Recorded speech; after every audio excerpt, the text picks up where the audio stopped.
everyone. Like I said, I'm Casey, and I'm going to read a story from my collection of 18 short horror stories, Revelations of the Raven Master. I chose the story Rest in Peace because the main character has one of my mutual friends' initials, and my friend wants to see him die. So let's go. What's the point of going if we can't take pictures? E.J. Sharp asked this not to his companion, but his neon green adversary. The sign hung on a brick wall leading into the collection, just after two signs revealing the Mutter Museum's history. It proclaimed, "Please refrain from any photography beyond this point. All of our specimens come from or represent the medical struggles of real people. We thank you for your compliance and respect of their memory." "Seems like you'll just have to catch it all up here." Melody tapped her index fingers against her temple twice. Sharp did not relent from his one-sided stare down. "It's just unfair. We didn't come all the way to store it up here." Before he could repeat her gesture, the woman moved her arm around his and led him forward. Two things were readily apparent as they passed into the museum: the wall of skulls and the annoyingly well-equipped security guard. The technology was a modern invader in the wood-clad room. The museum, according to the signs before his nemesis, was a former physician's college.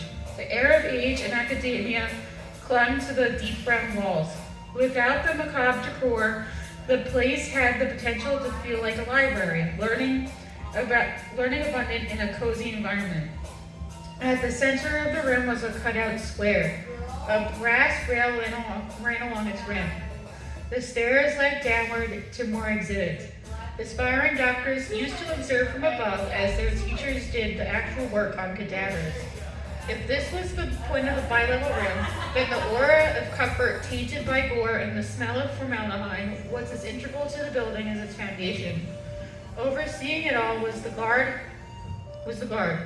who looked away from his charge long enough to give the newcomers a courteous nod. The man had brown hair overridden with gray and an attentive gaze fixated on the monitor before him. The screen was segmented, showing multiple areas of the museum at once.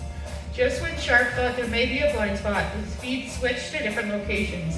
Melody's smile contrasted with his tight-lipped acknowledgement. "If I'm lucky, there'll be a changing of the guard at some point. Worst comes to worst, he could always circle back and time the feed switches to coordinate a photography heist." All plotting was erased when his wife stopped before the soap lady. Melody's lips were parted and her head was hung in reverence as she expected the exhibit. The corpse was an alarming juxtaposition to his initial suppositions.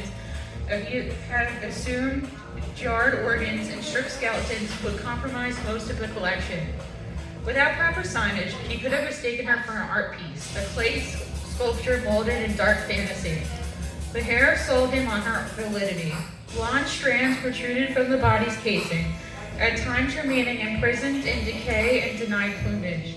Strands that escaped this bondage draped against the glass slab. The substance caked over her body was almost black, with splashes of white along her torso, shoulders, and one arm. It rose in crags and leveled in valleys. The outer layer was smooth nowhere except the head. The skull was covered with a taut mimicry of skin. The only deviation came at the crown of her scalp, where the hair entangled in the muck. Only two instances here prove the substance's depth. The first were its eye sockets. The caverns accrued sediment, leveling off just before the rim, which gave the impression of flat brown eyes. The corpse's mouth was particularly jarring. Whether through rigor mortis or the process of her encapsulation, the soap lady's mouth was wide open. Her jaw was tilted to the right and fixed her mouth into an eternal scream. The realism of this effect was amplified by the coating in the throat. Only the bottom and back were covered, giving the illusion of a tongue and palate. "It's incredible." Sharp had an overwhelming urge to put his hand on the glass. "Melody, this is just the sort of thing I've been looking for." She nodded. Her gaze was fixed on the informational plaques above the soap lady's enclosure. Apparently they have no idea who she is or how she died. Isn't that crazy? To think with all the tech we have. Melody dipped her chin to look at the corpse. Poor thing. Yes, how tragic to be a star of a world-renowned museum. Sharp ignored the slap to his arm as he took his moleskin from his tan denim jacket. He picked a fuzzball, likely from the fleece lining of his coat, from the pages and wrote, "Soap Lady, Scream, Anonymous, Lumpy," before returning it to his pocket. "It's really perfect." Melody did not share in his enthusiasm. Her lips were pinched downward on the right side. She, not it. You wouldn't want someone talking about you that way. "I don't think she can hear me," he shrugged. "Besides, that's why you brought me here, isn't it? To observe all this stuff?" "I'm sort of stuck with you," she chided as she moved towards Einstein's brain. "I didn't think you would objectify the dead. You should know better." "What can I say? You knew my job when you said I do." The conversation dwindled as they moved from the genius's brain to the wall of skulls. His notebook cycled in and out of his pocket as he took note of the specimens. Each had a year and method of death, a presumed age, and on most occasions a name. He scribbled down the ones that intrigued him as his wife moved on to the wax models of skin diseases. There was no denying their grotesque nature, but Sharp wasn't interested, not with real nightmares around. Melody bent before the case, her hands on her knees, studying a gangrene model. Her husband circled around and went down the stairs. He moved past the case housing a giant and little person skeleton in favor of the display behind them. These bone figures had flat protrusions on and around their skeletons. Much like the soap lady, they were tracked by their bodies. Certain areas were smooth as the plaster cast of the original Siamese twins located on the same floor. Other parts were jagged plates of armor covering and engulfing sections of bone. One had a head and neck permanently tilted to the left. The other had shoulders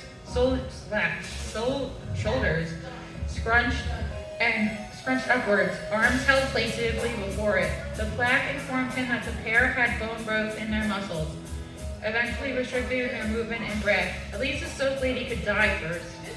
A ringtone played somewhere in the museum. A group of teenagers passed, texting without looking up at the morbid realities around them. No security rushed these people, nor did the museum go into an automatic shutdown in the presence of a phone. They can't really prove what you're doing, can they? Sharp pulled out his Google Pixel and opened his camera. He captured the skeletal pair. Nothing happened. Well, isn't that something? Sharp was careful with his discovered leniency. He only took pictures of things that truly disturbed him. The giant, the dermoid cyst, the corset women. This scrutiny became hard to maintain in the baby section. There was a skeleton that was crumpled together like a wad of paper. A plaster cast of conjoined twins was the centerpiece.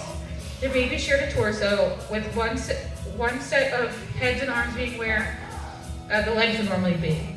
The baby had 3 legs, with 2 on one hip, 1 on another. Just as he snapped the picture, he felt a tap on his shoulder. "Mel, can you believe the stuff that is?" Sharp cut himself off when he took note of the overly pungent customer service smile that greeted him. "Can I help you?" "Hello, sir. I couldn't help but notice you were taking pictures." The woman only came up to his breastbone, yet her authoritative power asserted her authority. "Oh yeah, sorry." Sharp slipped his phone back into his coat pocket. "It won't happen again." "Great."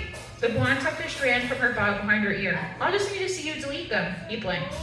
"I'll get around to it, okay? I'm trying to look at the exhibits." "I understand that, sir, but if you don't do it now, you might forget to do it later." The woman still wore her forceful smile. "It should really only take a few seconds." He clucked his tongue against the roof of his mouth. "Look, they're on my phone, right? You don't really have any say about what I do with the stuff on it." Her look was patron-friendly venom. "No, sir, but I do have control over who stays in the museum. If you can't respect their rules, I'm afraid I'll have to ask you to leave." "Is there a problem here?" Melody weaved her way through the sporadic onlookers that were starting to amass and stood before her husband. Although he couldn't see her face, he could recognize the annoyance behind her veil of stranger-approved, perfectly polite tone. "I was just explaining to your friend that photography isn't allowed here, so if he doesn't delete his pictures, I'll have to ask him to leave." Melody whirled on him, lips tugged to the right once more. "Are you serious? Just delete them." "Why should I?" he snapped. Perhaps it was the ever-increasing crowd, or perhaps it was the situation's perceived absurdity, but his skin-deep temper was released. "The stuff here is for people to look at. So what if I want to look at it through a lens?" "This stuff is human remains, Ethan." Sharp was certain the museum attendant was enjoying his wife's muted display of rage. Her scoldings always managed to make him feel like a 5-year-old whose wall drawings were discovered. All of this, everything, was once a life. Are you really that disrespectful? His pride became buoyant once again. Right, because creating a museum, hanging body parts up like it's Spirit Halloween, and letting people gawk at them for eternity is extremely respectful. It's for learning, Sharp scoffed. Right, because that's going great for you. Melody walked away. The crowd parted. As she went up the steps, a choking sob echoed through the open space. He followed her exit with his gaze as guilt converged to rage. I hope you're happy. That wouldn't have happened if you didn't meddle with my business. The attendant smiled. I think you should leave now, sir. Sharp stormed up the stairs, avoiding gazes and whispers as he passed. He could hear the click of the woman's heels behind him on the whole ascent. He took a photo of the wall of skulls and the soap lady in an act of silent rebellion. His escort said nothing, but a glance over his shoulder showed she stood in the doorway to block him from re-entering. At some point between the marble foyer to the wooden doors, his anger diminished, but the killing blow was seeing Melody on the front steps. Her head was buried in her knees, and her shoulders rose and fell with tears. Sharp rubbed a hand across the back of his neck before joining her. His legs stretched out before him, and he rested his heels atop the bottom step. His wife's shoulders were clenched, her breath hitched occasionally, and she was hugging her legs. Mel, he placed a hand on her back. I think you should go back in. Melody's head snapped up. Red trails on her cheeks emulated the wisp of flame inside her. Should I? How kind of you to offer. I mean it. He removed his hand and placed it on the cool marble step. I could putz around the city while you look around. You were so excited. I was so excited, Ethan. But after that spectacle you made, how do you expect me to go back inside? Her pause demanded a response, but he couldn't muster one. You said it was just what you needed. It's just what I needed too. You know, I have a thesis coming out for the board to review, and I thought something here could spark. Melody shook her head and rose. Oh, let's just go, okay? We have a long drive home. She was out of the metal gates and halfway down the sidewalk before Sharp followed her. It wasn't until they were in the car that they were side by side again. She'd taken the passenger seat. His punishment, it seemed, was a 3-hour drive home. He reached for his pocket before he started the car. Let me try and make it